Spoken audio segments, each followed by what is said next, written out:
any culture lives in the stories passed from one generation to the next. Welcome to the annual day celebrations of the Pupil, a vibrant evening dedicated to celebrating the rich tapestry and living heritage of India. Let us commence this wonderful evening with an invocation to the Almighty. I invite the choir on stage to lead us in prayer.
Thank you, choir, for that serene and uplifting start. I now invite our principal, Mrs. Dolly Mohan, to formally welcome our gathering this evening. I would like to start my welcome address, extending my deepest respect to Dr. N.M. Virayan, our founder chancellor in absentia, Mr. Kadambur C. Raju, a long-time associate and a friend of our chancellor, our chief guest, Mrs. Gowri. Dear ma'am, it's a privilege to have you here. Your remarkable journey of building for the future while passionately preserving our heritage and culture truly makes your presence tonight deeply meaningful. A sincere welcome to our dear directors, Dr. Saveetha and Dr. Rajesh, who has always been our pillars of support. Of course, today we are here to give you a feast for your eyes, dear parents. Indeed, going to be a treat, which you're going to witness. A very warm welcome to all of you who have gathered here to witness this annual production. Welcome becomes incomplete without greeting my colleagues and the little pupilite community. This event is a celebration of a shared journey. We are here not only to reflect on the milestones, but more than that, we are here to celebrate our roots. Our students and staff have poured their hearts and worked with their heart and soul into making today's day amazing and a treat for all of you.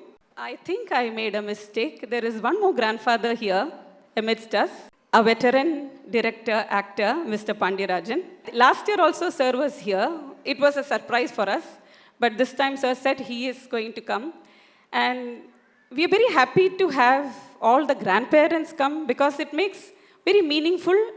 The theme of today's production is the Storyteller's Trunk, which you're going to witness. A warm welcome to you also, sir. Thank you, ma'am, for setting a warm tone for our event. And now, it is my honor to introduce our esteemed chief guest, Mrs. Gowri. A gold medal alumnus of the School of Planning and Architecture, New Delhi, Mrs. Gowri brings with her nearly 4 decades of rich experience in the field of architecture. For close to 2 decades, she was a key member of the core design team at C.R. Narayana Rao Architects in Chennai. Heading a team of over 10 professionals, she has successfully managed several large-scale government and institutional projects. Her notable work includes the master plan for the IIT Madras Satellite Campus, featuring 17 innovative industrial collaboration labs, Bengaluru's Arogya Sauda, which serves as Karnataka's headquarters for health and medical services, and the renowned Anna Centenary Library here in Chennai. Additionally, her commitment to sustainable design is reflected in several of her projects receiving gold and platinum ratings from the Indian Green Building Council. Mrs. Gowri is also a part of the core team of the Tamil Heritage Trust, a voluntary organization of professionals that work towards spreading awareness about Indian history and heritage among the public. Furthermore, she shares a special bond with our institution as Mrs. Gowri is the architect for the new campus of the Pupil International School.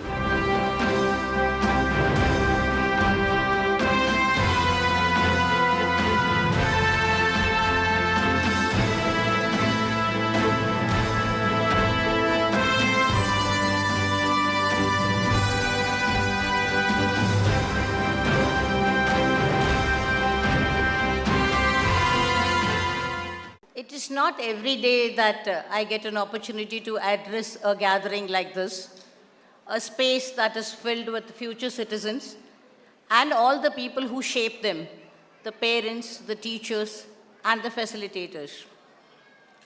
Now, whenever I meet school students, I am obviously drawn back to my own school days. Oh, so long ago it was. It almost seems like a different world. It was definitely before the internet era or the era of digital connectivity. And of course, there were no gadgets. All we had was a black and white TV and a few hours of Doordarshan. Our entertainment was restricted to sports commentaries on the radio and the Vivid Bharati. And the sources of additional knowledge, apart from textbooks, were the newspapers and more books. It almost feels like we belong to the dinosaur era. And probably many children from now actually think that we lived with the dinosaurs. But that's not the only difference between then and now. Or that's not the only difference between us and you. The real difference is something else. And that kind of hits me on the face whenever I look into the eyes of students nowadays, especially if they happen to be around the age of 15. What I find is that the spark in their eyes is fading and dimming. Their enthusiasm is waning. Their countenance is as though they are being weighed down by the weight of the problems and the weights of this world. And what are these problems? They are nothing but marks, grades, board exams, admission opportunities, career opportunities, and most important, the expectation that children today are expected to excel in almost everything that they do. We also learnt, we studied, we wrote exams. We also played, sang, drew, and painted. But most important of all, I think we were just allowed to be. Every hour in our life did not have to be productive. Every activity that we undertook did not have to result in achievement or excellence. And definitely we were not competing 24/7. Not at all. In short, I think we were just allowed to be children. Now today's children, if you see, are actually amazingly talented, capable, aware, and exposed to opportunities which we could not even dream of in those days. But what is happening is that most of the time, they seem to be under the cloud of some sort of a burden that is subtle but overwhelming. It is the burden of expectations put out by the system and put out by all of us, parents, teachers, and adults. What has happened is that somewhere along the way, what started off as learning has become a performance now. Curiosity has led to competition, and what were simple joys in our life are equated to be achievements now. It is with these kind of myriad thoughts and mixed feelings that I visited the school almost a year back and met Dr. Saveetha, its director. After I had gone through the school for a little while and spoken to her, I had what could be one of the rarest moments of my life. Because for the first time I felt I was meeting somebody who was a kindred soul, who thought like me, who thought that education went far beyond textbooks, and who thought acquisition of knowledge needs to be a holistic, humane, and joyous experience. And not only did she have this vision, she was actually converting it into reality. Day by day, brick by brick, she was building this living institute, the Pupil School.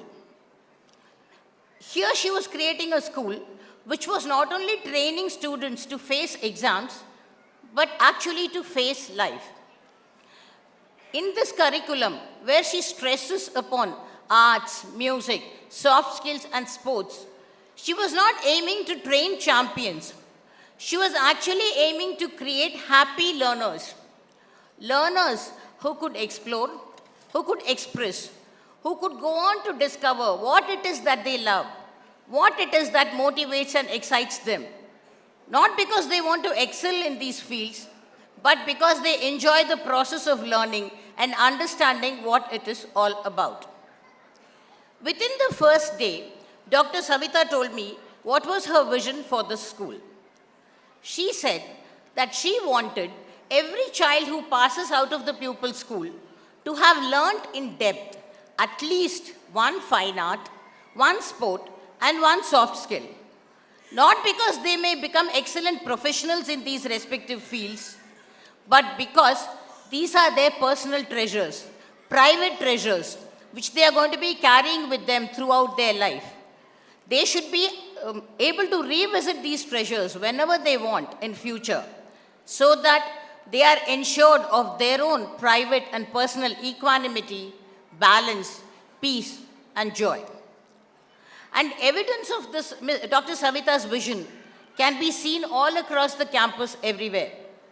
It is there in the art studios, it is there in the craft workshops, it is there in the make-your-own spaces and the large sports fields. It is there in the professional teachers employed by the school. It is there in the supporting staff.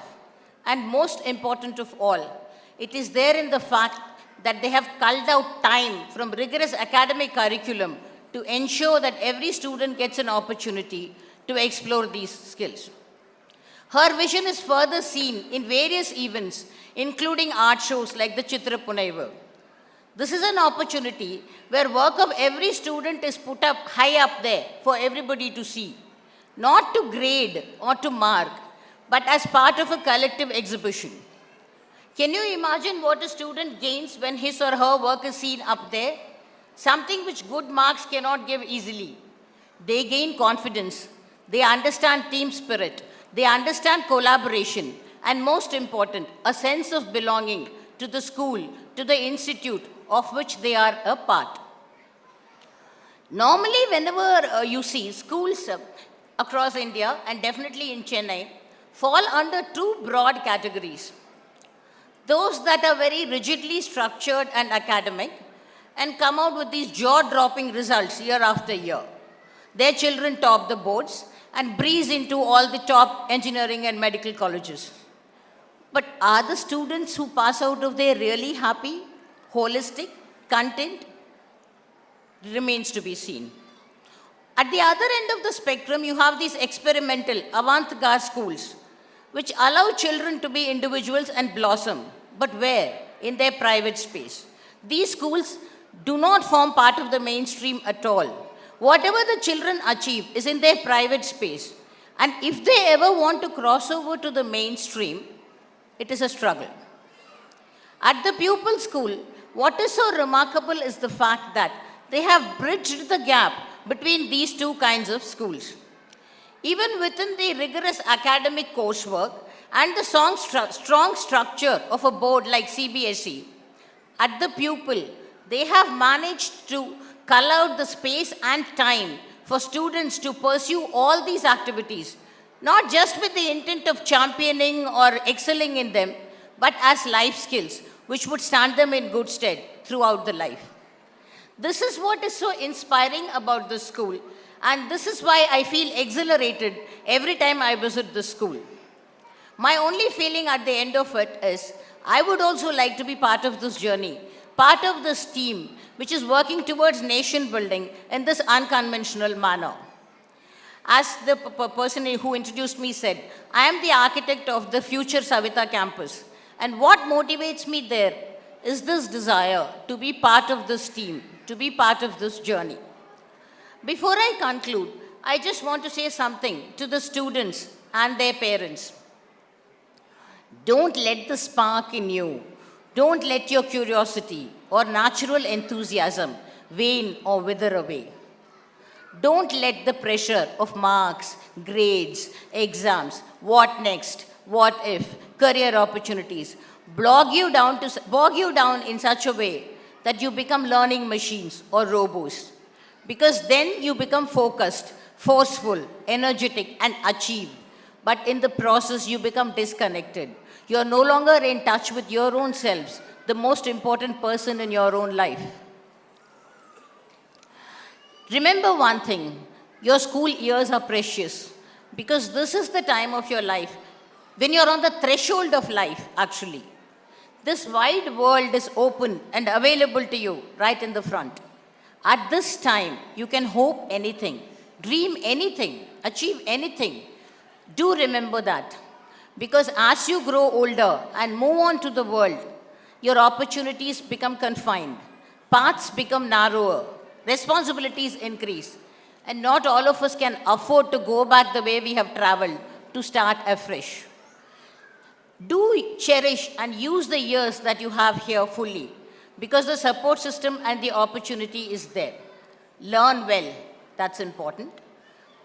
Write exams, always give it your best shot, that's equally important. Please draw, paint, sing, play, and indulge in all other activities that the school is offering you. But more important, take out time to laugh, observe the world, observe the people around you, understand their priorities. But most important of all, take out time to just be. I think that is very, very important, and that is what is missing in today's generation. Please understand, every minute of your life does not have to be productive at all. It is this passive stillness that gives you an opportunity to connect with your inner self, to understand, to be by yourself, with yourself. That is very, very important. And you won't get this opportunity later in life. As you move out into this chaotic, noisy world, there are bound to be pressures, there are bound to be deadlines, failures, all sorts of problems.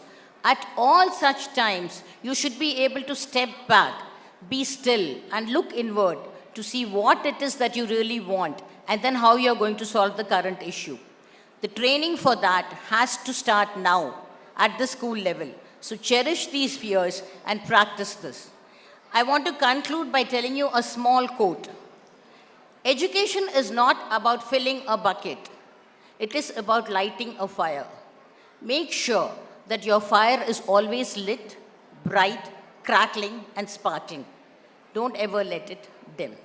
Thank you. Thank you, ma'am. That was amazing.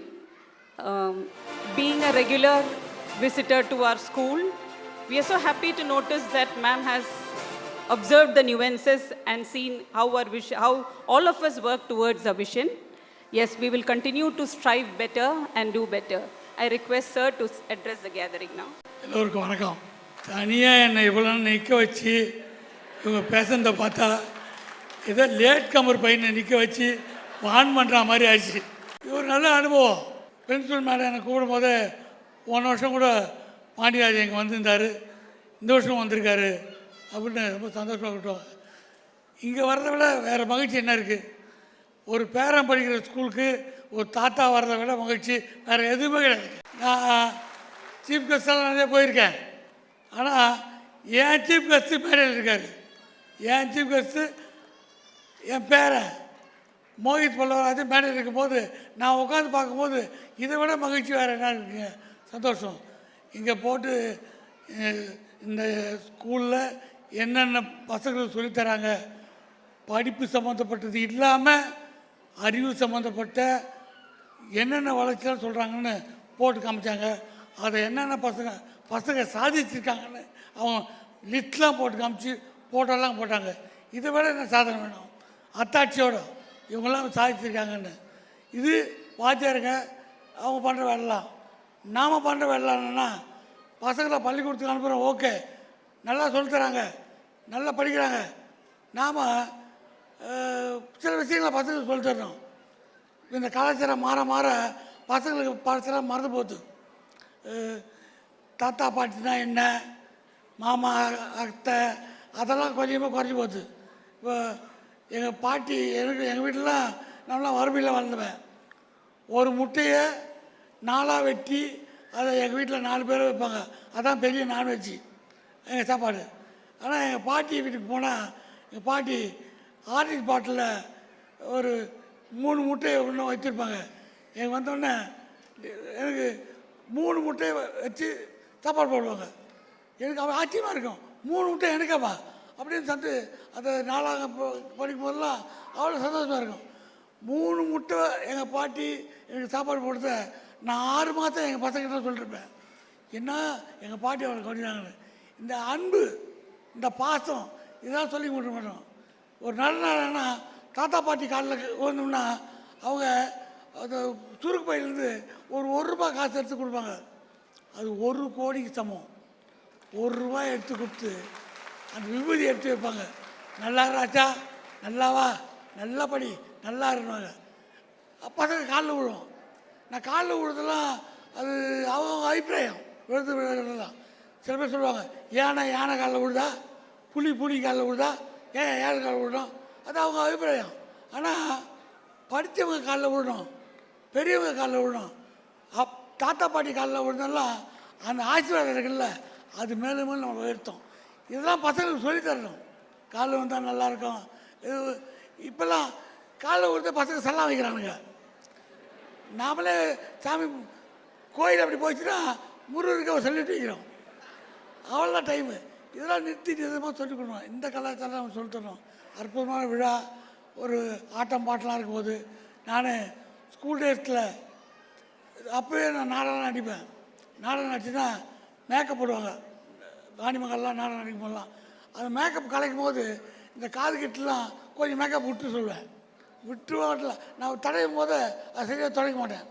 மறுநாள் ஸ்கூலில் போனோடனே கூட படிக்கிற பையன்லாம் என்னடா அது காதுகிட்ட ஒரே colour ஆகுதுன்னு. அது நேற்று மேக்கப் போட்டு அது சரியாக க்ளீன் பண்ணல. அதை சொல்லிக்கிற ஒரு பத்தா மேக்கப் போடுறது ஆசை. நான் நடிகேன் அப்படின்னு காமிச்சிக்கிறதில்ல. அந்த வளர்ச்சி தான் படிப்படியாகி டீச்சர் நாடகம் நடித்து நான் என்சிசியில் ஒரு நாடகம் நடித்தேன். அதுக்கு எனக்கு பெஸ்ட்டு காமெடின்னு ஒரு சர்டிஃபிகேட் கொடுத்து அதில் என்ன ஒரு மெடல் கொடுத்தாங்க. அதுதான் நான் சினிமாவுக்கு வரத்துக்கு முதல் அத்தாட்சி. அதனால் இந்த கைதட்டில் உருவாகிறத இந்த பள்ளிக்கூட வாழ்க்கையில் தான். பள்ளிக்கூடம் தான் ஒரு விதை. இங்கே நல்லா தெரியுது, பசங்க அசத்துறாங்க. அவங்கவுங்க கடவுள் வாழ்த்து பாடும்போது அதுக்குள்ளே ஒரு தெய்வீகம் இருக்குது. பார்க்கும்போது எல்லாரும் ஒற்றுமையாக நம்ம பசங்க பார்க்குறத எவ்வளோ சந்தோஷம் வரும். பசங்க அவ்வளோ நேரம் என்னை பார்த்தியா, என் பேரை ஃபோன் பண்ணணும், என் பாட்டு நடக்கும்போது நீ வரணும் தாத்தா, வரல கேஸ் போடுற உங்களுக்கு பயமாக இருக்குது, சந்தோஷமாக இருக்குது. இந்த சந்தோஷம் நீடிக்கட்டும், நிலைக்கட்டும், இந்த கல்வி வளரட்டும் என்று வாழ்த்தி விடைபெறுகிறேன். நன்றி, வணக்கம். Thank you, ma'am, and thank you, sir, for the continued support and encouragement. And now, ladies and gentlemen, we arrive at the heart of tonight's celebration. Get ready to be transported across time, terrains, and tradition. Our students have poured their hearts into bringing the essence of incredible India to this stage, a journey of ancient wisdom, undeniable courage, and beautiful unity. Sit back, relax, and let that magic unfold. We proudly present to you our annual production, The Storyteller's Trunk. Every nation has a heartbeat, but the heartbeat of this land is a symphony. It echoes through the grace of our classical arts, the joyous spirit of our folk traditions, and the bold energy of our future. This evening, we invite you on a journey across time and tradition to witness a land of countless colors and 1,000 different melodies moving to a single unifying beat. Welcome to Incredible India.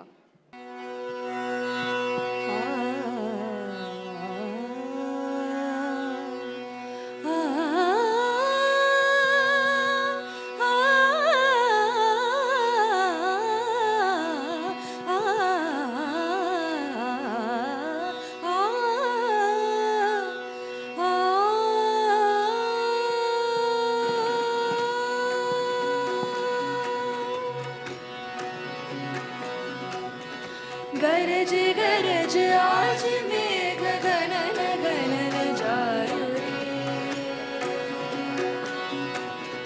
गरज गरज आज मेघ गणन गणन जायो रे धमक धमक चमक बिजुरी कहते हैं तू राज आयो रे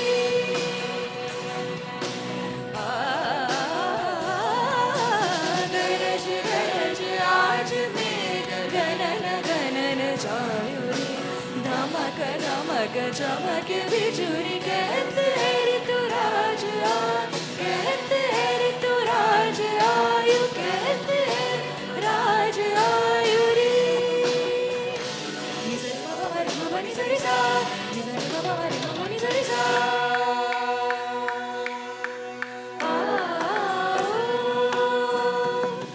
राजन आज मोर आंगन में उड़त लागत सब गुलाल आओ आओ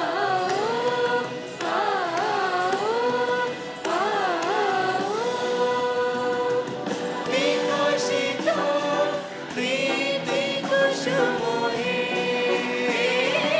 आनंद वसंत शोभा विकसित प्रीति कुसुम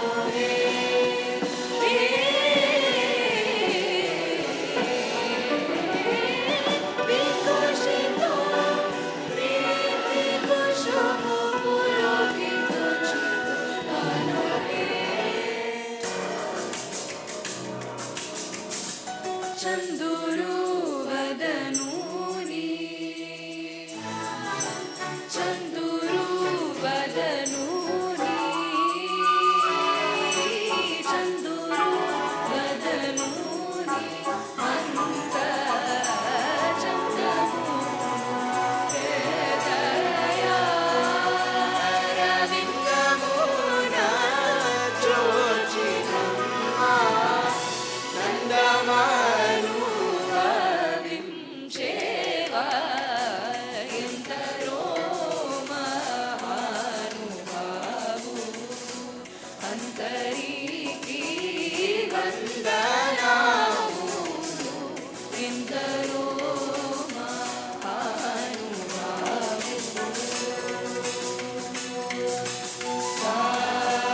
लुक छुप ना जाओ जी, मन दीद कराओ जी, अरे क्यों तरसावे हो, मन शकल दिखाओ जी, थारी शरारत सब जानू मैं तो धरी, हर सले उन्हें बंगा दी मैं कह लगे, मर बिगड़ में जागी दो कणी रे, चंदा में थारी चांदनी, मन दामन में बाती खुशी रे, झुम झुम झुम झुम झुम झुम, ओ मर बिगड़ में जागी दो कणी रे, चंदा में थारी चांदनी, मन दामन में बाती खुशी रे, झुम झुम झुम झुम झुम झुम।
Give it. No. Party! Tara! Arjun, Party! Tara! You both both have started early in the morning. What is wrong? He's using the phone. Again. Party, the boy in this book is fighting monsters and the gods are arguing like it's a family fight. But with thunder. Thunder? Cute. In the Norse stories, the family fights are so bad they named an apocalypse after it. Ragnarok, wolves chasing the sun, giants at the gates, and Thor trying to solve everything with a hammer. Greece. Norway, right? Marvelous places, aren't they? But you both speak of magic as if it only lives across the oceans. Come on, party.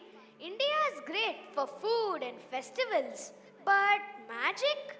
We don't have frost giants. We have traffic jams and potholes.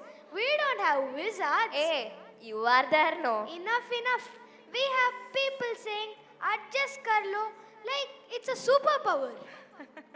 Yes, we have all that. But we have giants, guardians, talking trees, and a woman who could set a city ablaze with her willpower. You just haven't looked inside the trunk. Which one? That old trunk in the attic? Mom said it's full of dusty saris. Why don't you both bring it here? Let's see if it's just dust. Whoa, what is that light? Party, what is that? It looks like you're holding a Springfield meadow in your hands. It is called a Pashmina shawl, Tara. What is a Pashmina shawl, Party? It is a luxurious handspun shawl of fine craftsmanship, which weaves the memory of a vanished ocean. Before the saffron grew, before the shikaras floated, and before the snow leopards roamed in the lands of Kashmir, there was only water. A vast, dark ocean hidden high in the Himalayas. It was called Satisar. But this water, it did not flow. It was held captive by a creature of stagnation, a demon named Jalod Baba.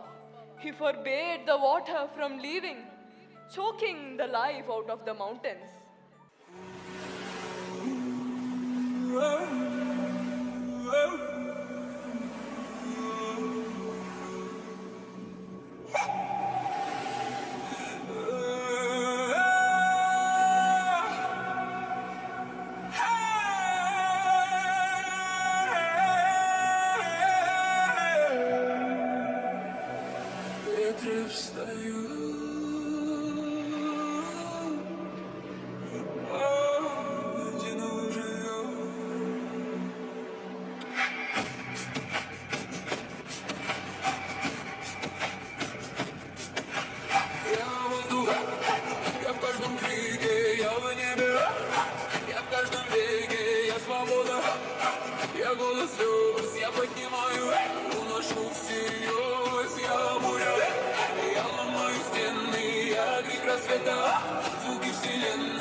For eons, only one warrior dared to fight him, the guardian of the springs, the king of the Nagas, Nila.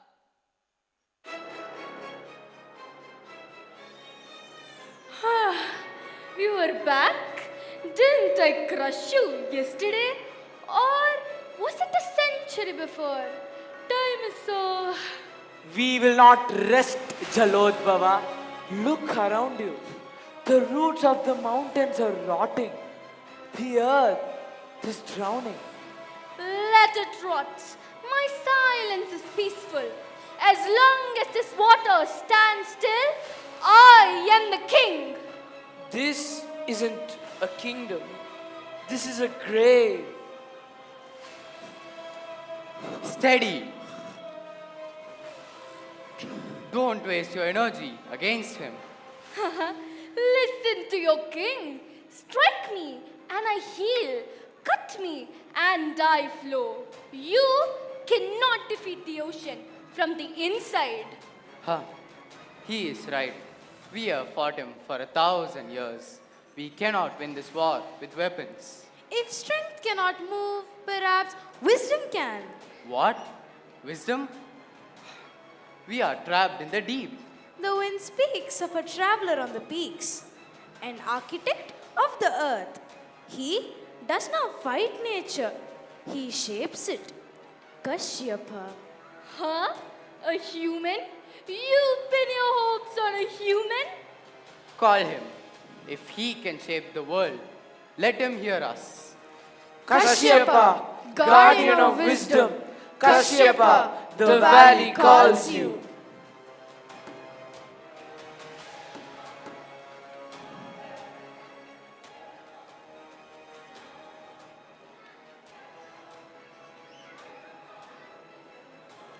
Huh?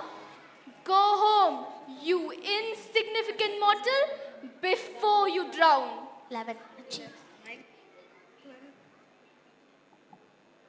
I do not need to enter the water, Jalodbhava. I see your secret. You are only strong because you hide behind these walls of stone. These are not walls, they are the Himalayas. You cannot break them. Even the Himalayas have a crack, and even the strongest wall has a weakness. I do not need to fight you. I only need to open the door at Varahamula. The stone is waiting to break.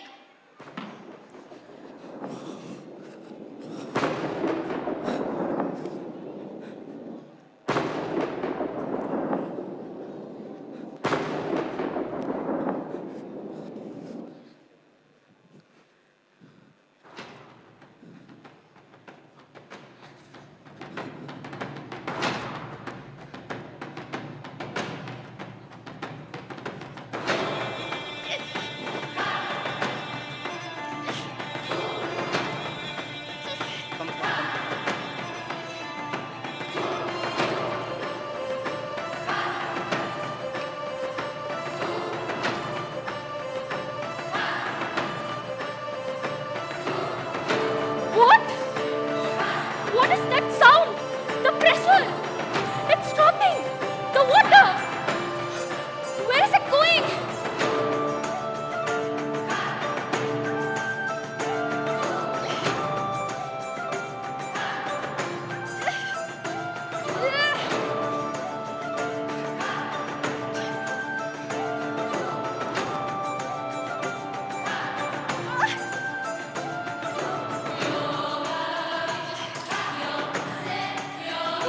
My shield! I cannot breathe! The air! It burns!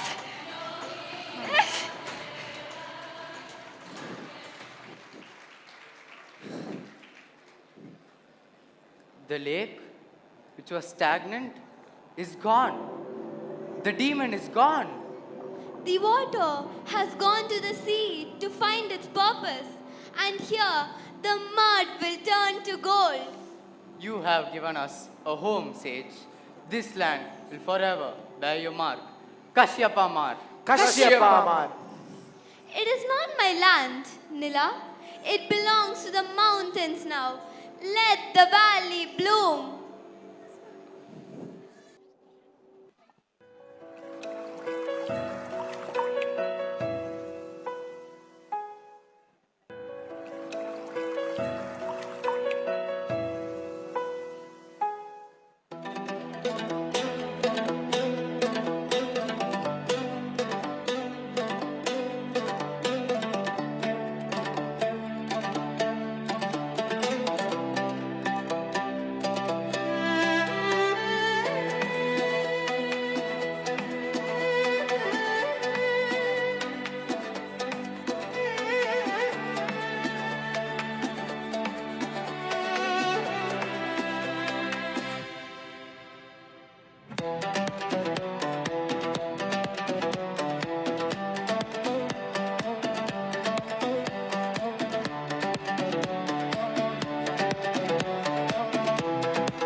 guess the VFX would look cool on a big screen. Poor Nagas, they must have been so cold, like Hades' underworld. When the water drained, it felt so real. Nature is wild, Tara. Sometimes it is cold enough to freeze your breath, and sometimes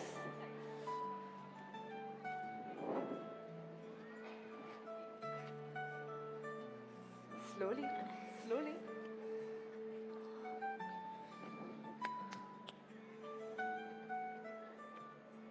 And sometimes the air gets so hot, it starts to shimmer until even the truth looks like a mirage. Is that a telescope? Like for pirates? It's not a telescope, it is a kaleidoscope. Look through it. Tell me what you see. It's shapes, colorful patterns, but they keep changing. I can't tell what's real and what's a reflection.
Exactly. Now, let's imagine the same trick, but without the glass. We're leaving the cold mountains. We're moving west to the great Thar desert. Why this thing, party? Because the desert does this to the world, Tara. Heat bends the air. Distance bends the mind. You see water where there is sand.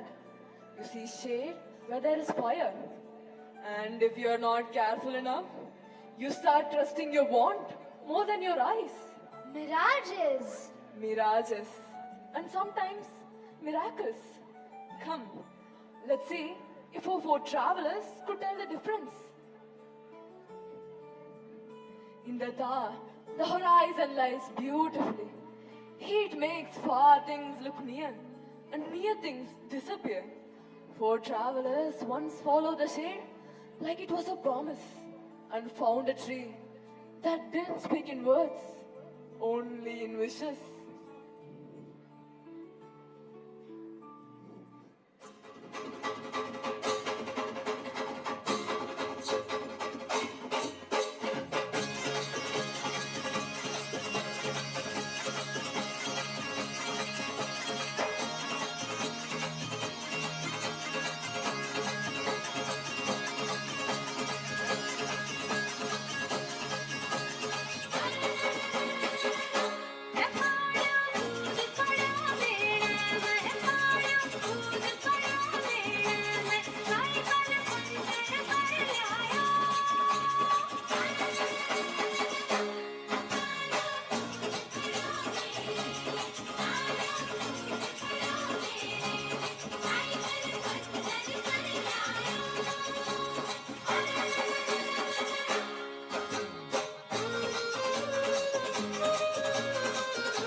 step.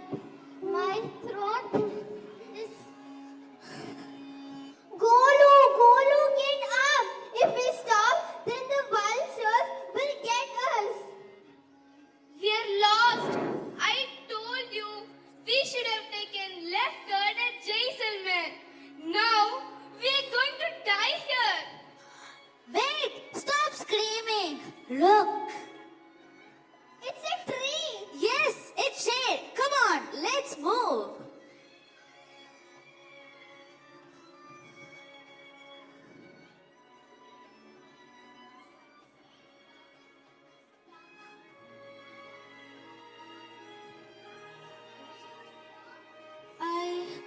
I just wish I had a pot of cool, sweet water. Bapre, where did that come from? Hello.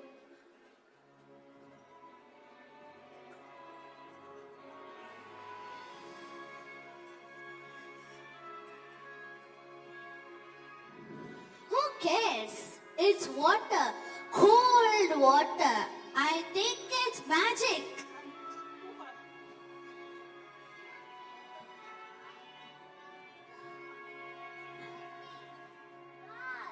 Halva.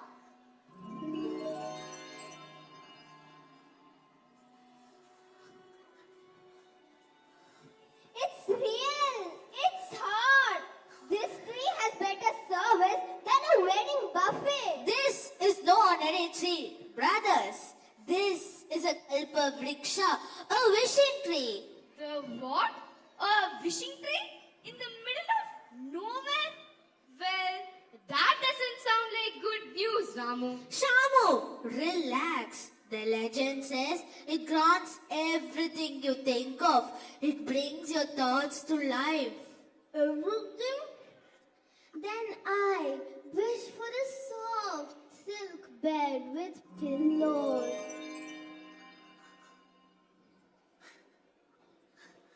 I wish for a chest of gold coins.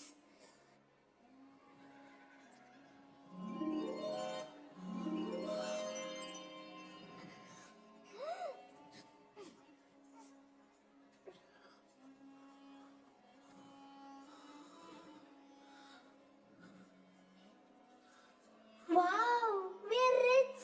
We are kings. I wish for a crown.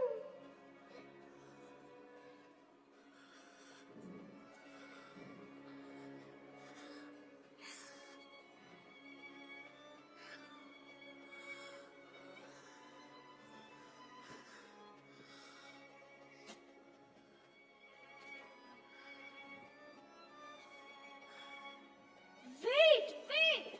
What is it, Shamo? Wish for something. Don't be shy. If it grants everything we think, So, what if we think about something bad? bad? We're in the middle of a desert. It's getting dark. What if the smell of this food attracts a tiger? Shamo, stop thinking. I can't help it. I'm scared. What if a demon finds us? You fool! You're manifesting them. I don't want to die. I wish the monsters would go away. But they're already here. Are they going to eat us?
way. Next time, let us wish carefully. And we don't shout our thoughts into the wind. We will. Yes, we will.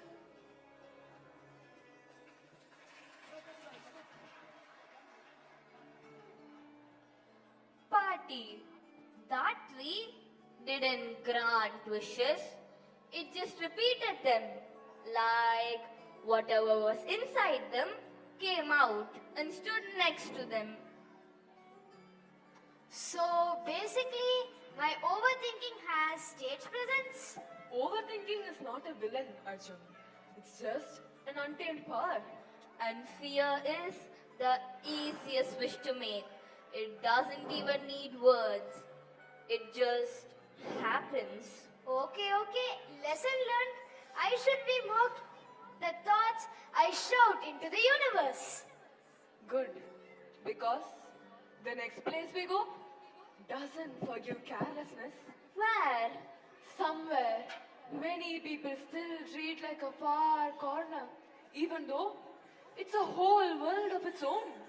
You mean the Northeast? The seven sisters, right? But I can never remember which is which. See, this is why I trust Google more than geography. Don't Google, watch. Sometimes, to respect a place, you first have to see it properly. It's so green. This doesn't even feel like the same country. After the desert, this looks like a different world. That's the expanse we keep forgetting. One land, many worlds. And when the harvest comes, communities celebrate with dance because food here isn't only a meal, it is a season of work, a prayer answered, and a promise kept. Imagine dancing because the year didn't break you. Exactly.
That felt real, not like a performance.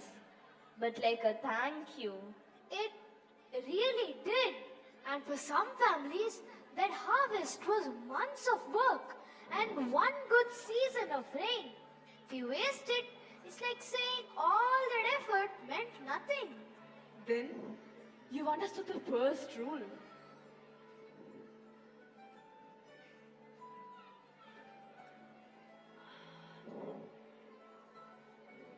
In the Khasi hills of Meghalaya, they say rice is not just food, it is a relationship. They speak of a presence that only stays where gratitude lives. They call her Kalukmi. And if someone forgets, Then the grain doesn't fight. It doesn't punish.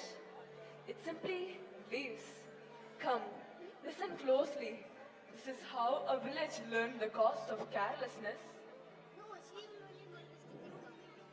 In the Khasi hills of Meghalaya, they say rice is treated like a guest in the home. Small in the palms, heavy with the whole season behind it.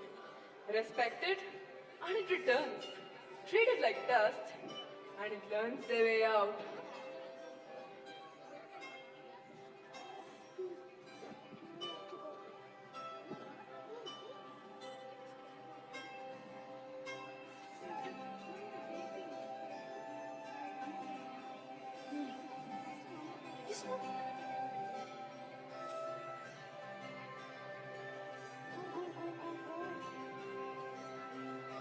so scared.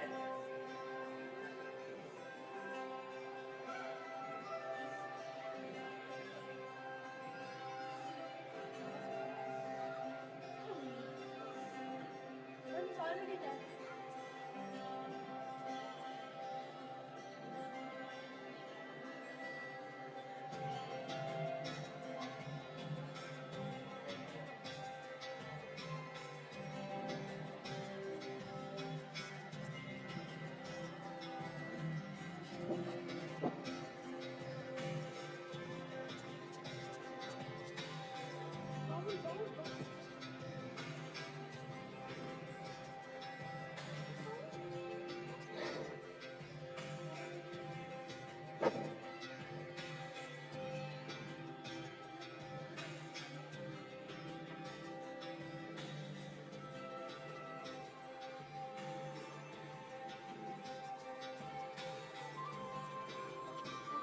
The rice, it's spilling. Don't step on it.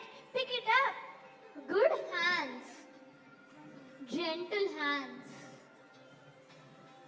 The rain played hide and seek this year. The clouds came, looked at us, and moved on, nor any drop showered. Don't worry. I could see you weaving, winnowing, and threshing. So we are doing our best. Let's wait. Let's not insult the earth for being slow.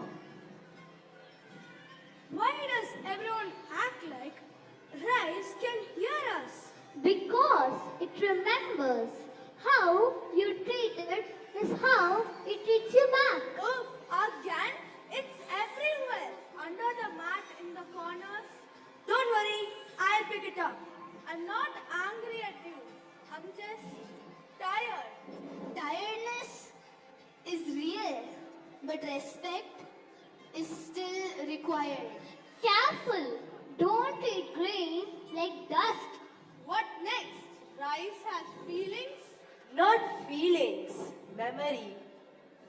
Why you?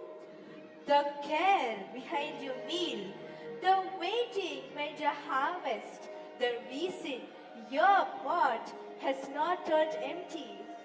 Kalakmi? Kalakmi. Kalakmi. That divine rice spirit. What a bliss to witness. Okay, so what? You want me to bow to a bowl? No, I want you to notice what you're doing. When you sweep rice away like dust, you sweep away days of work, a season of rain, soil, hands, and hope. Easy for you to say, you don't sweep, you don't cook, you don't fetch food for everyone. You just appear. when people make mistakes. I appear when people stop remembering. Fine, then go. If respect matters so much, leave. Let's see how far respect takes us when we are hungry. Very well. If I am pretty like paste, I will not stay like a blessing. Back up.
Where did she go? I don't know.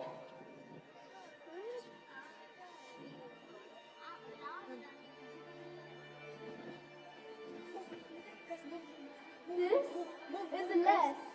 No. Yes. What are we going to do?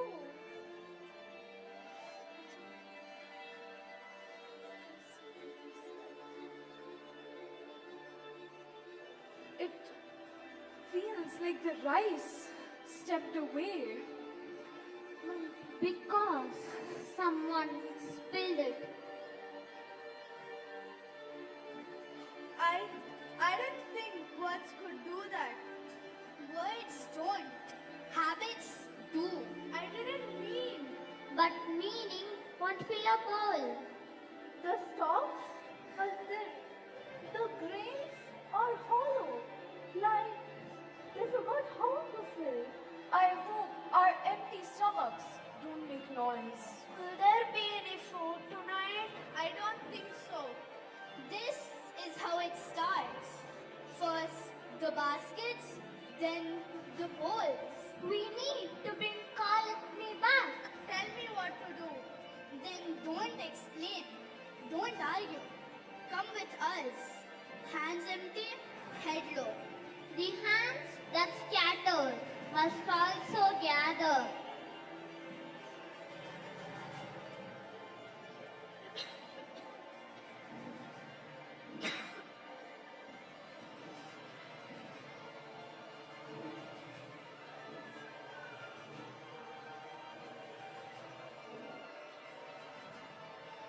We have come in search of Kalakni. Could you help us?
Why now?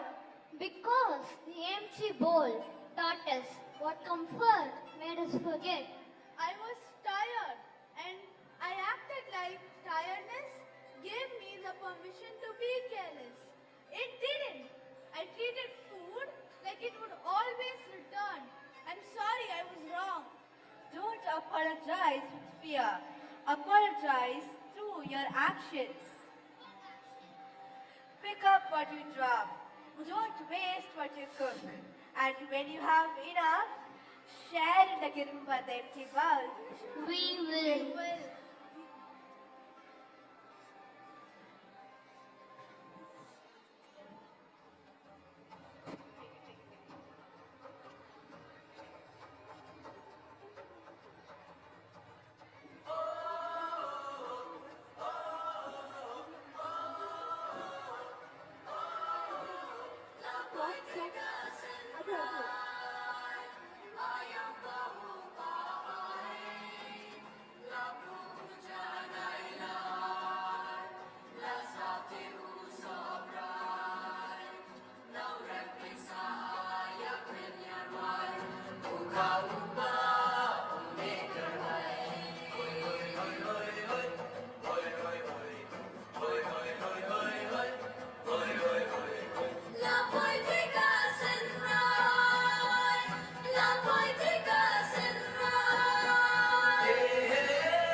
Respect what feeds you and it will not leave you.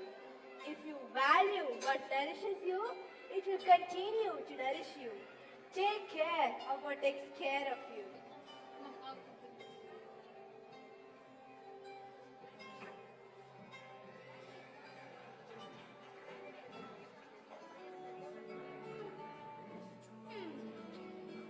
Noted. Rice has standards. Respect the grain or it unfollows you. It didn't even shout. It just walked away. Real losses don't announce themselves, Kanna. They just happen. Cool. So this trunk has water demons, wish trees, and now life lessons. Please, party, something funny next. My feelings need a snack. Same. I want a thing that doesn't emotionally body slam me. Comedy, you say? Huh?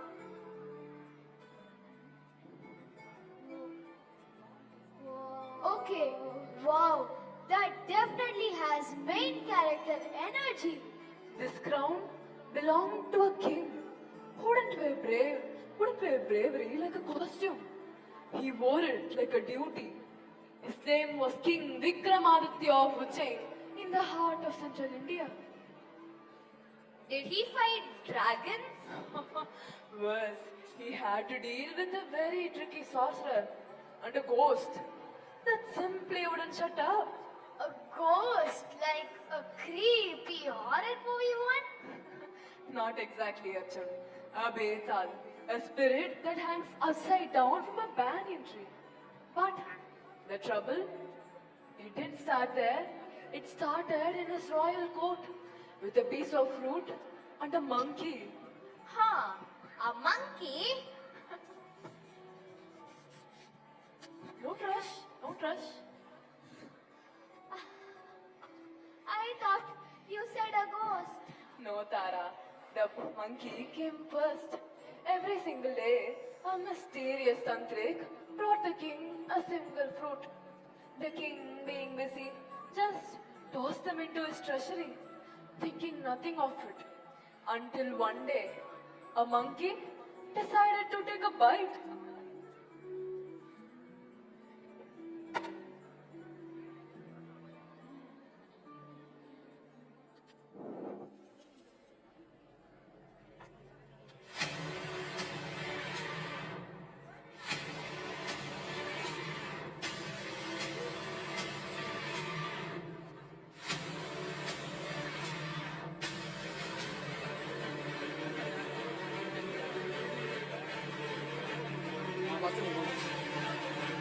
Betal on informer, sir.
Gambira, Sahasa Simha, Sagalagala Vallabha, Ujjaini, Puravardishwara, Shakari, Samrat, Vikramaditya, Parag, Parag, Parag.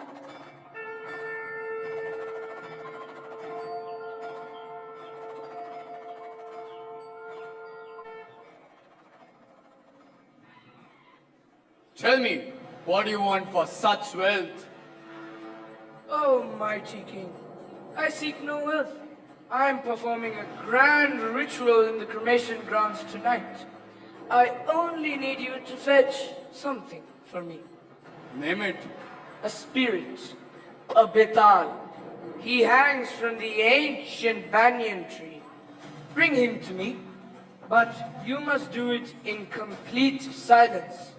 You must be prudent in executing it. If you answer his riddles, he will escape back to the tree. I am King Vikramaditya. I'll give you my word. I'll fetch you this, Betal.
A promise to the sage. That is all it was.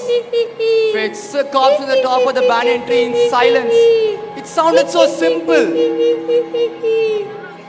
23 times I have climbed this tree. And 23 times you have tricked me into breaking my silence. Not tonight, spirit. This will be the last time.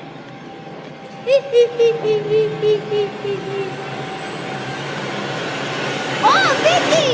You're back? I was getting worried and I thought to myself that the great king of Ujjain finally threw in the towel. Maybe his royal legs got tired. Oh, silent spirit! Silent spirit. Always the same line. You need new dialogue, Vikram. You're so stiff. I'm taking you to the sorcerer, and this time I'll not utter a single word to your foolish riddles. Ooh, the silent treatment? Spicy. I love a challenge, but it's a long walk through to the dark graveyard, my friend. Wait a minute. Vikram, bro, look out there. Don't distract me with the illusions, Betal. No, seriously look. Who are all these people sitting in the dark and staring at us? And why are they holding those glowing slabs in their hand? I see nothing. We are the golden period of Ujjaini. Let me walk in peace. Golden period? Honestly, this doesn't look like a haunted forest. This looks like a massive indoor hall. Also, the interior here seems way better than a dusty old throne from Ujjain. You're a hallucinating spirit. Oh, come on, Vicky. Look at them all staring at us. It's like we're on some kind of evening entertainment. Oh, I get it now. They all are audience. We're putting on a show.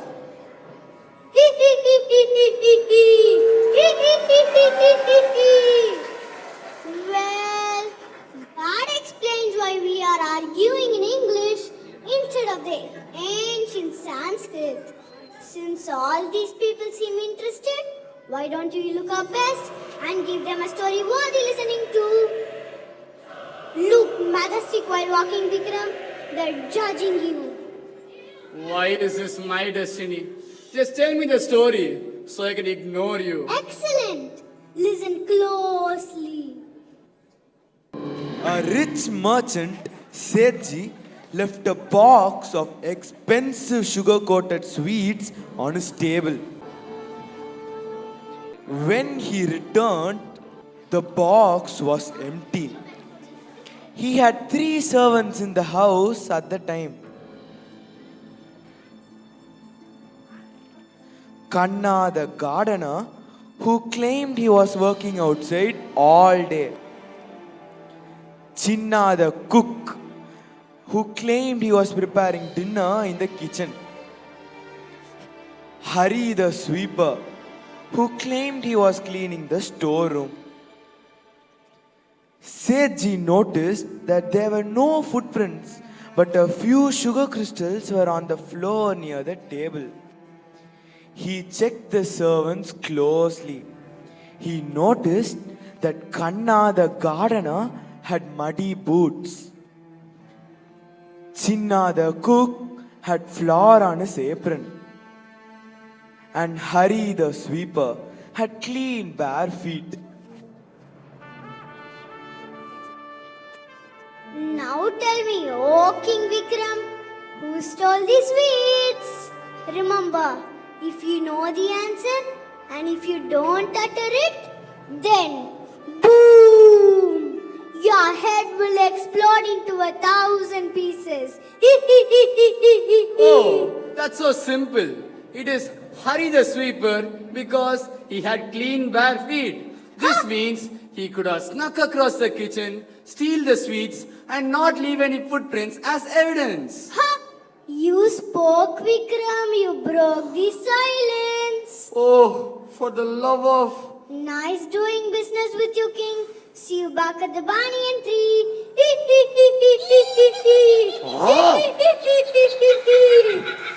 Get back!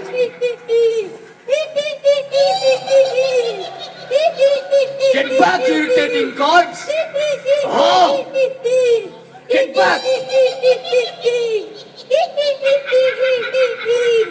Get back! I don't care how many times this takes. I am gonna get it done today.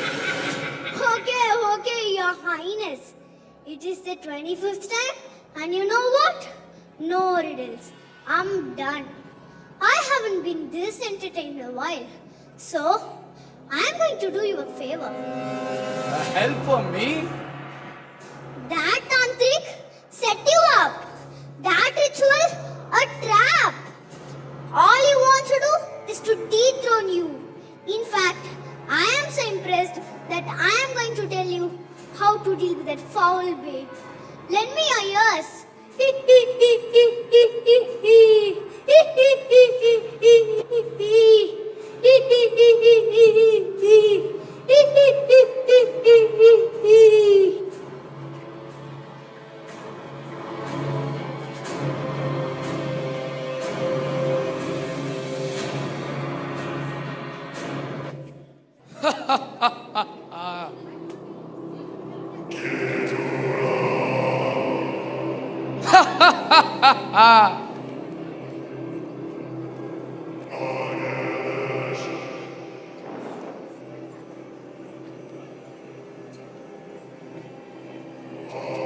Oh, King Vikramaditya. Kept your silence. Now complete the ritual. Bow your head before the fire. Bow? Lower your head to the ground. I am the king of Ujjaini. I have never bowed in front of anyone. I don't know how the mechanism of it works. God, do I have to do everything around here? Look, you just bend your knees and lower your head, like this. Ah, I see.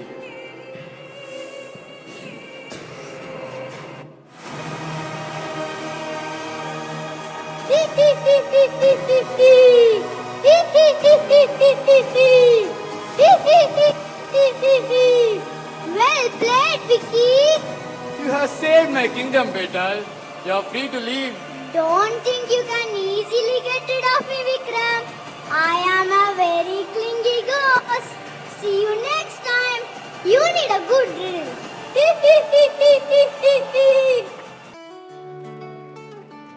Against him? Top tier move. King Vikram definitely deserved his crown. But what happened to the Betal party? Did he just go haunt another tree? No, Tara. By helping the king, his ancient curse was broken. He was finally free to leave the forest. But in India, not all spirits and stories are trying to escape the world. Some are there to protect it.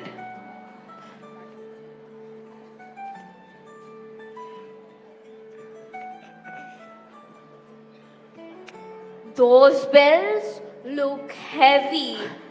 To whom do they belong? They belong to the forest and to the people who stand by its edge to protect it. We are moving south now, deep into the western Ghats of Karnataka, where the canopy is so thick, the forest floor hasn't seen sunlight in centuries. Heavy bells, deep forests, ancient protectors. All these seem a bit too intense. In fact, the perfect storyline for a movie. Cinema only borrows what the indigenous people have known since the beginning, Arjun. The tribes of the Ghats don't look at a forest and see timber or profit. They see a living, breathing elder. They take only what they need and they never cross the ancient boundaries. And what happens if someone crosses the line? The forest does not argue, Tara. It simply reminds you how small you are In the deep guts, the forest is a living, breathing elder. Before the cities were built, the indigenous tribes understood its rhythm.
Know that the earth gives only if you know how to ask. But to a city contractor, let's call him Shaker, shall we? An ancient tree was just wood waiting to be sold. Wait. A city contractor? Plot twist. I thought your trunk only had demons and sorcerers. Since when do villains carry government permits? The appearances and attires change, Arjun. But the greed is exactly the same. So the Shaker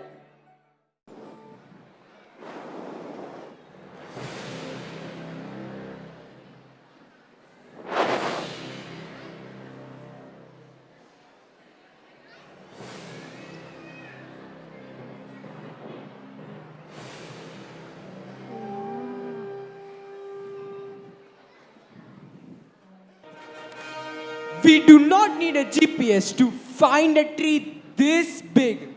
Look at the size of the trunk. That one tree will pay for my entire lobby of my new eco resort. Go on, mark the roots. He thought he was alone in the wild. He thought he could just draw a line and take whatever he wanted. But the true guardians of the gods are always watching the boundary. Stop right there. You have just crossed the river line. You definitely don't belong here. Ah, the welcoming committee. I was wondering when you people would show up out of bushes. You have walked far enough, Shekhar Avre. The commercial zone ends at the river. This is Deepoods. The government gave me leash, Ajappa. I have the permits right here. This land is mine to clear. Do you know how much money I'm putting into this dead zone? I'm bringing roads, network towers, job. You should be thanking me for bringing civilization here. You call this a dead zone? because it doesn't make the sound of coins. But Shaker, papers don't hold the soil together when monsoon comes. This tree is a mother root. If you cut the deep roots, the hills will bleed mud and your city will drown in the valley. Look, I'm not here for philosophy class, old man. We are in the modern age. Trees do not own land. Money owns land. I said market. Tie the red tape around the trunk. No, no, I'm not gonna do it. Go, Mohanty, go.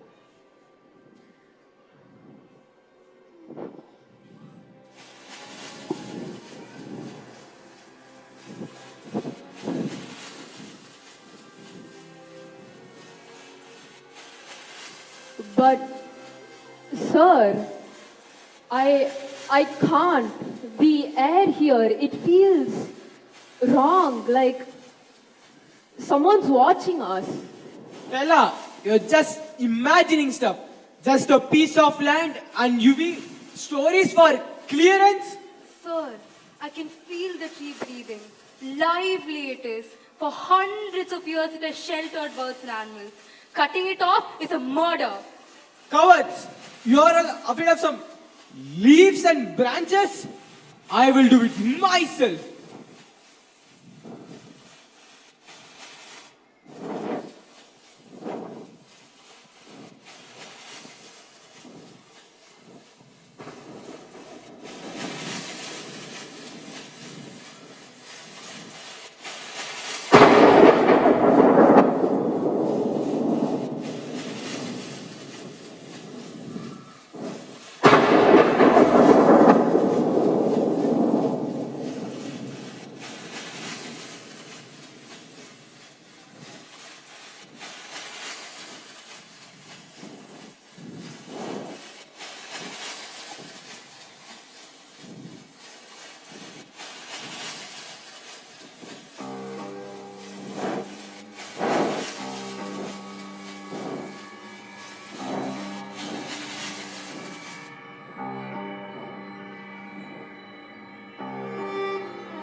Do you hear it now?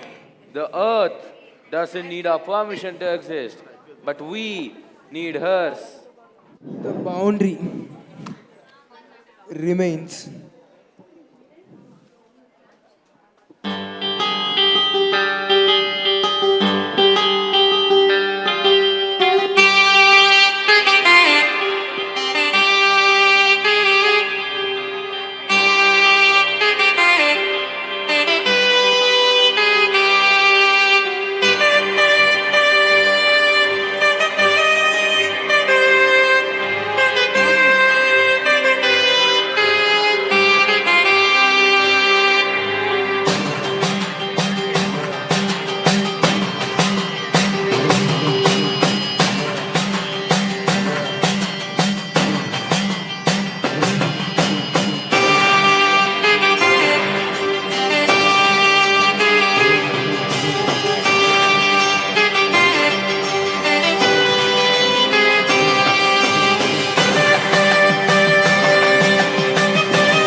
The water.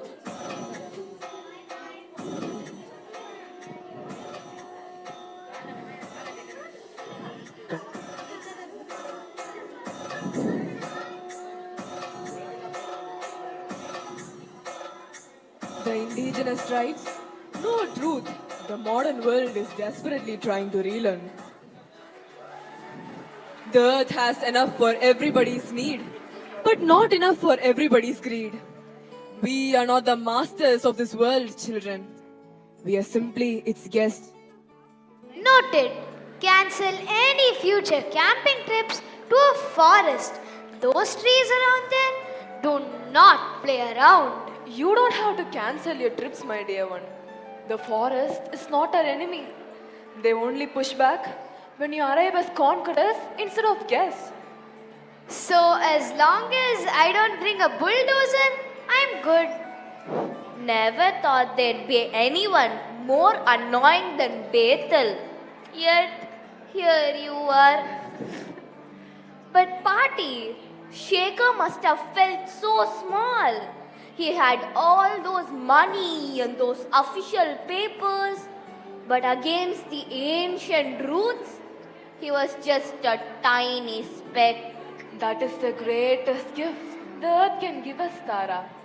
It reminds us of our true size.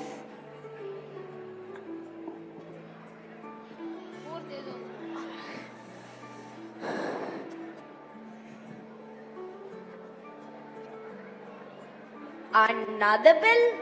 Is it for a different forest?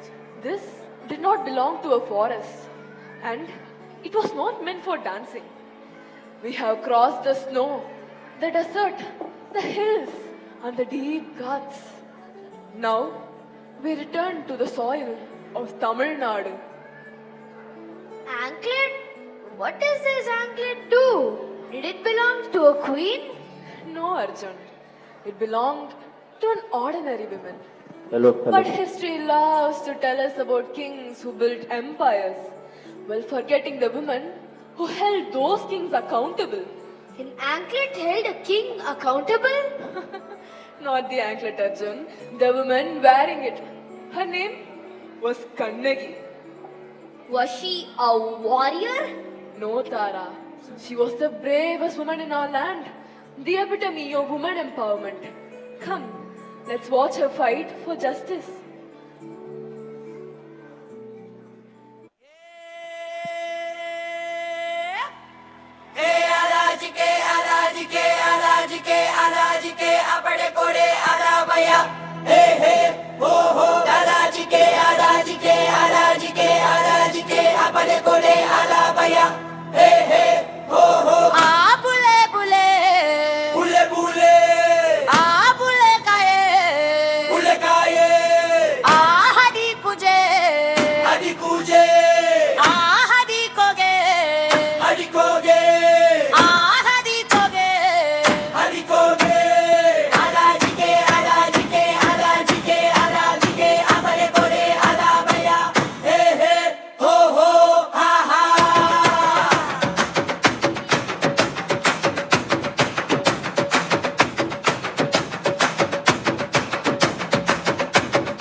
கண்ணு அவங்க எல்லாரும் நல்லா இருப்பாங்க.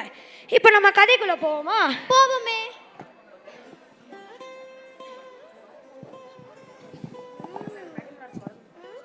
ஒரு நாள் பூர்வ குடிகளாகிய நாங்க இந்த மலவேங்க மரத்தோட நிழல நின்றுகிட்டு இருந்தோம் சாமி. அப்போ தலைவிரி கோலத்துடனும் சாந்தமான முகத்துடனும் தன்னோட ஒரு பக்கம் மார்பை அறுத்து எறிந்தவளாய் மார்பில் ரத்தம் கசிய வந்தா ஒரு பெண். நாங்க அவகிட்ட கேட்டோம் சாமி, நீ யாருமா, எங்கிருந்து வரேன்னு.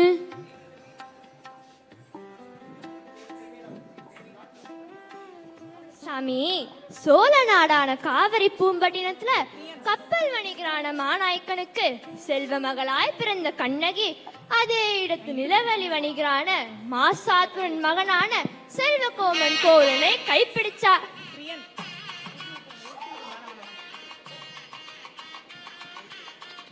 இவர்களின் இல்லறம் நல்லறமாகிய அதே வேளையில மாதவின் ஒரு பெரிய நாட்டியக்காரியோட ஆடல்ல மயங்கிய கோவலன் கண்ணகியை விட்டுட்டு மாதவியோடு வாழ தொடங்கிட்டான்.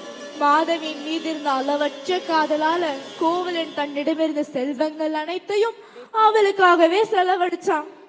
மீண்டும் தன் மனைவி கண்ணகியுடன் கோவலன் திரும்புகிறானா சாமி.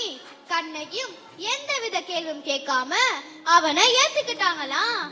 சரி, புதிய வாழ்க்கையை தொடங்கும்னு மதுரைக்கு செல்ல முடிவெடுத்தாங்களாம்.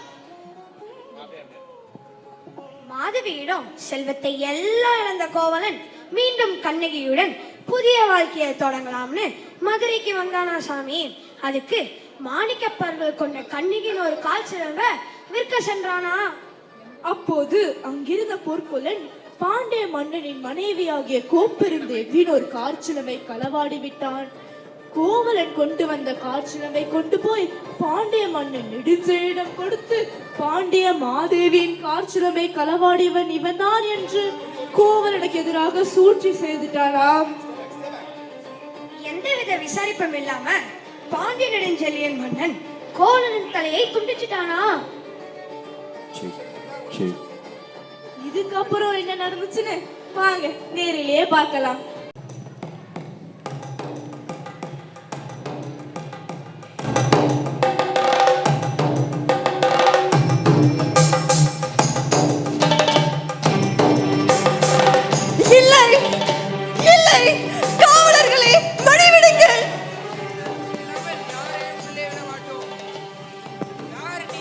வாயிற்காவலனே, அறிவிழந்து நீதி நெறி தவறிய மானங்கெட்ட மன்னனின் வாயிற்காவலனே, பரல்களை உடைய சிலம்பு ஒன்றினை கையில் ஏந்தியவராய் தன் கணவனை இழந்த ஒருத்தி நம் வாயிலில் வந்து நிற்கிறாள் என்று உன் மன்னனிடம் போய் சொல்.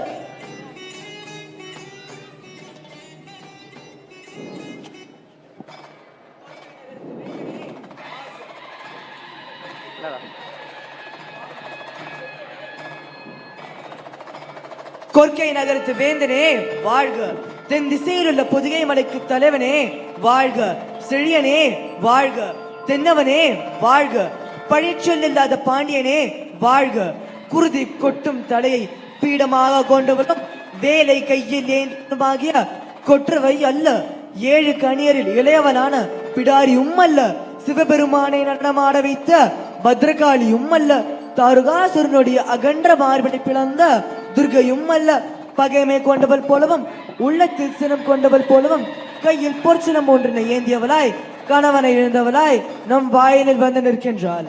அவளை இங்கே அழைத்து வாருங்கள். உத்தரவு அரசே.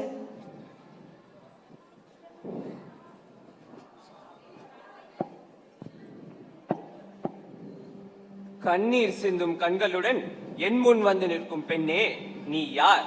ஆராய்ந்தறியாத மன்னனே, தேவர்களும் வியந்து போகும் அளவுக்கு புறாவின் துன்பத்தை தீர்க்க தன் தொடை சதையை அறுத்து கொடுத்த சிபி சக்கரவர்த்தியும் தன் கன்றை இழந்த பசுவின் துயரை தொடக்க தன் மகனை தேர் சக்கரத்தில் இட்டுக் கொன்ற மனுநீதி சோழம் வாழ்ந்த புகார் நகரமே என் ஊர்.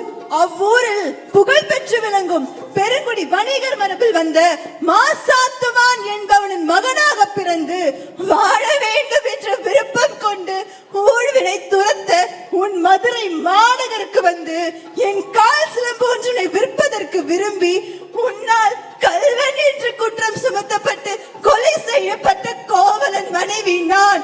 என் பெயர் கண்ணகி. ஓ, கல்வனின் மனைவியா? ஓ, சிலம்பேத்தினுடைய கல்வனின் மனைவியா? பெண் தெய்வமே, கல்வனை கொள்ளுதல் கொடுங்கோல் அன்று, அதுவே அரசு நீதி. நீதி அறிந்து செயலாற்றாத மன்னனே, என் கால் சிலம்பில் உள்ளது மாணிக்கப்பரல்கள். நான் வணங்குகின்ற தெய்வத்தை, என் வாழ்வின் கருவூலத்தை சாவின் படுகொலியில் தள்ளிவிட்டீர்களே. அதற்கென்ன ஆதாரம்? என் மனைவியின் கால் சிலம்பு முத்துப்பரல்களை கொண்டது. கோப்பெருந்தேவி, தருகிறேன் மன்னா. பார்த்தாயா முத்துப்பரல்கள்? ஆம், முத்துக்கள். இன்னொன்று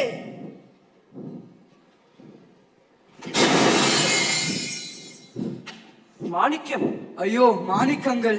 இது மாணிக்கங்கள் அல்ல, என் கணவனின் ரத்த துளிகள். ரத்த துளிகள் இதோ என்னுடையது. இதற்கு என்ன சொல்ல போகிறாய்? பொற்கொல்லன் பொய்யூரை கேட்டு நீதி தவறிய நான் அரசன் அல்ல. கோவலனின் கால் சிலம்பு என்னுடையதாக கொண்டதால் நானே கல்வன். நானே கல்வன். மக்களை காக்க வேண்டிய நானே உண்மையை ஆராயாமல் தவறளித்து விட்டேனே. கெடுக என் ஆயுள், கெடுக என் ஆயுள், கெடுக என் ஆயுள். மன்னா, மன்னா, தாய் தந்தையரை இழந்தவருக்கு பிறரை காட்டி ஆறுதல் கூற முடியும். ஆனால் ஐயோ, கணவனை இழந்தவருக்கு அப்படி செயல் ஆகாது.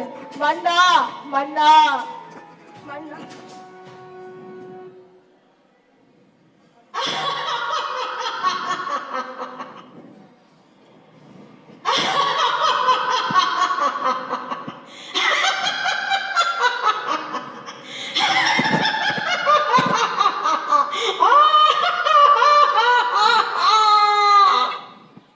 நானும் ஒரு கற்புடைய பெண் என்பது உண்மையானால் இந்த அரசை அடியோடு அழிப்பேன்.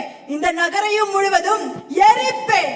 நான் வாழக்கூட மகளிர்களே, வானில் வாழும் தேவர்களே, தவசிகளே, கேளுங்கள், கேளுங்கள். நாங்கள் குற்றம் செய்யவில்லை. என் செயல் பழுதாகாது. அக்னி தெய்வமே, மதுரை முழுவதையும் சாம்பலாக்கு. பெண்மையை போற்றாமல் தூற்றி திரிந்து கொண்டிருக்கும் மாக்களை அழித்து விடு. எங்கெல்லாம் பெண்களுக்கு எதிரான நியாயங்கள் மறுக்கப்படுகிறதோ அங்கெல்லாம் அனலாய் தனலாய் எழுந்து துடுக்கினை அடக்கிவிடு. விசாரித்து தீர்ப்பு வழங்காத அறந்தவரிய மன்னனின் சட்ட புத்தகத்தின் கடைசி பக்கம் இந்த கண்ணகியாக இருக்கட்டும்.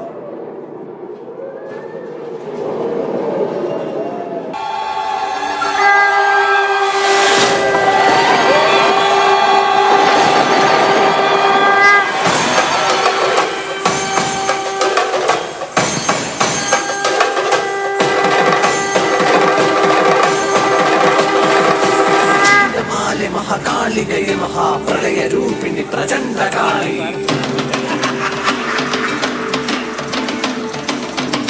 भूतप्रेतगण दास निसेवित चुडल कालिकर पुत्र शिवे कराल रूप मदन स्मरणे महापतिष्ठहर भद्रकाली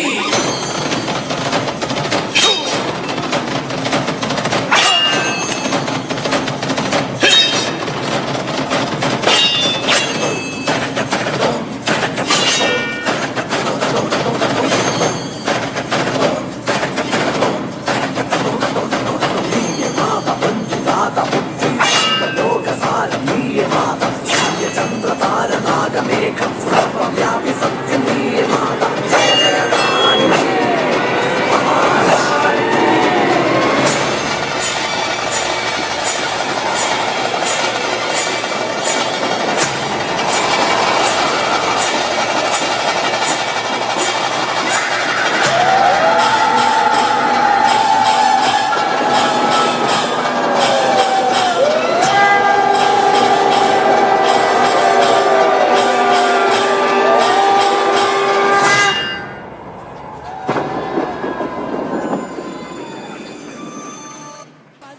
வைத்த உன் கற்பு நெறியானது அடுத்த 14வது நாளில் உன் கணவனை இறைவடிவில் காணச் செய்யும் என்றொரு அக்னி தெய்வம் வாக்களித்து சென்றது.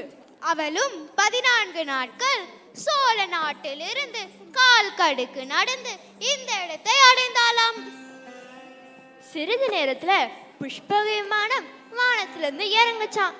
தெய்வீக நிலையை அடைஞ்ச கோவலன் மங்களனானை கண்ணகியின் கழுத்தில் அணிவிச்சு அவளை தேவலோகத்துக்கு அழைத்து சென்றானா சாமி. இதனை கண்டு நாங்கள் அவளை வழிபட்டு வருகிறோம். கண்ணகி இவள் சினத்தின் சின்னம் அல்ல, அறத்தின் அடையாளம். துயரத்தின் கூக்குரல் அல்ல, துணிச்சலின் உச்சம். அடிமைப்பட்டவள் அல்ல, அன்பின் ஆற்றல். நீதிக்காய் குரல் கொடுத்து நியாயத்தை நிலைநாட்டி அரசனே ஆனாலும் குற்றம் குற்றமே என்றவள். சூழ்ச்சிகளையும் வீழ்ச்சிகளையும் சுடுதியில் சுட்டெரித்தவள் இவள். பெண் விமை வெறும் அடையாளம்.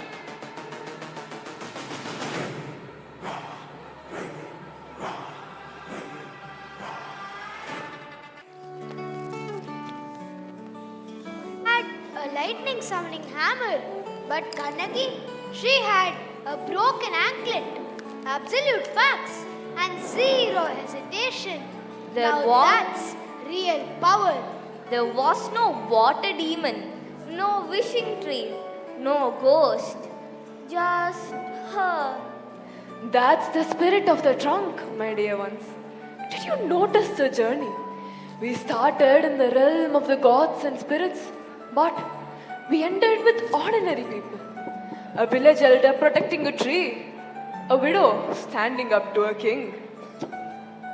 Yes, the magic disappeared.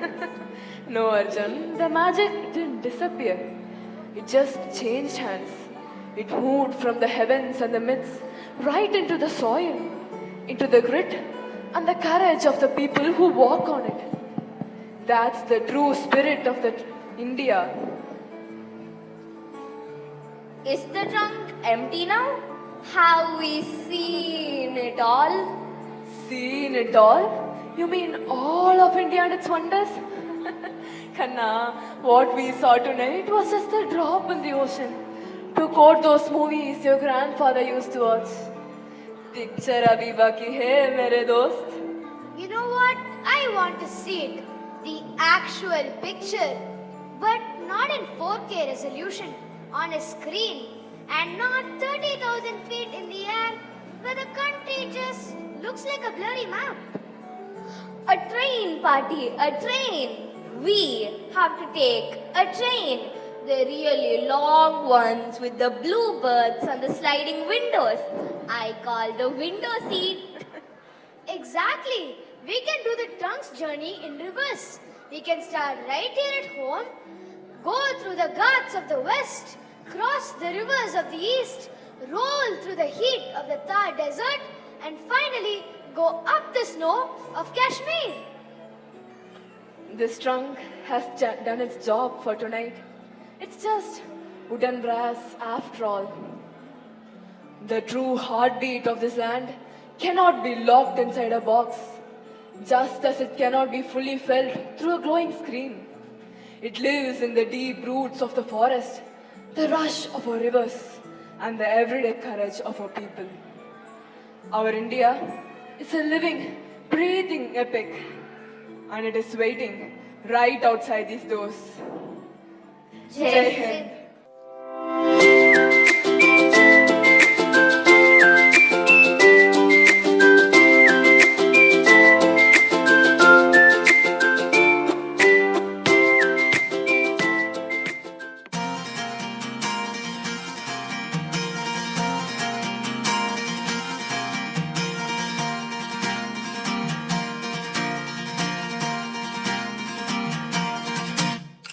Down,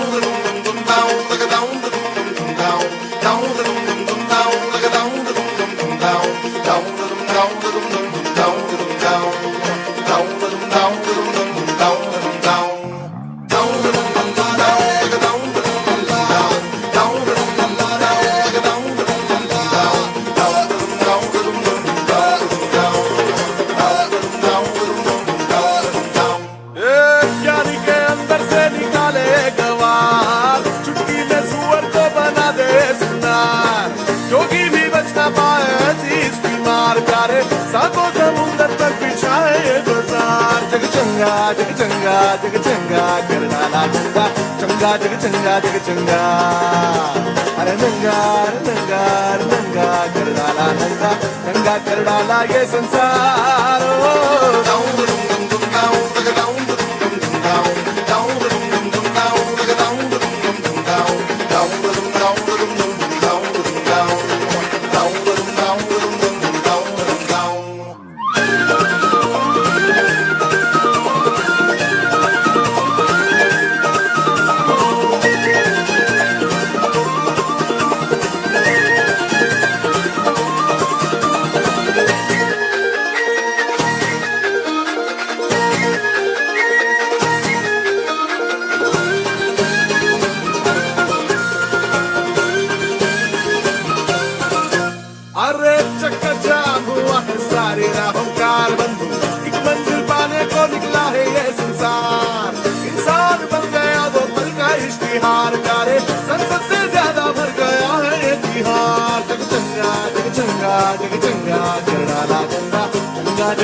जग चंगा अरे दंगा ना कर तू दंगा कर डाला ये संसार ओ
back again to propose the vote of thanks. First of all, thank you, Raja sir, for being amidst us. We are truly honored to have you here. Gowri ma'am, whatever you said now when we were addressing the parents, I think they proved it here. Facing the challenges of the 21st century, at times machines do not work as much as human beings. And our little pupilites, they really faced all the challenges. I hope all of you have faced it here. I think a good hand to the pupilites, be it the headgear or the mic, seamlessly they carried it out. Pupilites, you deserve it. Dr. Saveetha, having such a great vision, helping us to execute it through these little ones, what more could we ask for? Thank you, Dr. Saveetha, for this wonderful opportunity and always guiding us the right way. Pandiarajan sir, he asked me, "Nam pesalama, magirchiya irukku." Now I am saying that's the only one word which I always use when I'm very happy, magirchi. Parents, I think you need to be really proud of the little ones. Enjoy them growing up. Let's not attach too much of expectations because you would have seen that here. No pressure on them. They did it well. Believe it or not, there were 3 to 4 characters who were changed the last moment, that is today. Could anybody find out who it was? No.